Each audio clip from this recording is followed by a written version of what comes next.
هو انا ممكن استبدل كلمه محمد بالعربي واحط مكانها ضمير؟ قال لي ينفع جدا. طب هعمل ايه؟ قال لي بص، ممكن بدل ما اقول محمد اقول هو يلعب الكره. انا وانت عارفين احنا بنتكلم على مين. ممكن اقول هي، انا وانت عارفين احنا بنتكلم على مين. ممكن اقول هم، ممكن اقول نحن، ممكن اقول انا. يبقى دول اسمهم ايه؟ قال لي كده بقى ما بقاش اسمها اسم.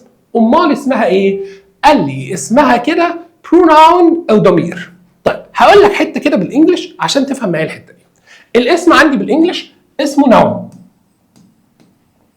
دي كده ترجمتها اسم.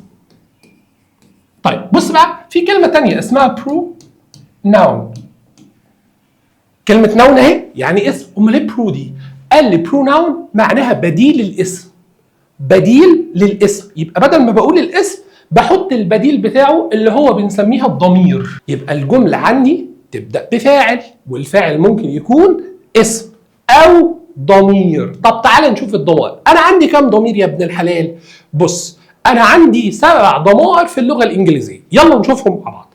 اول ضمير عندي اللي هو I معناها انا. I.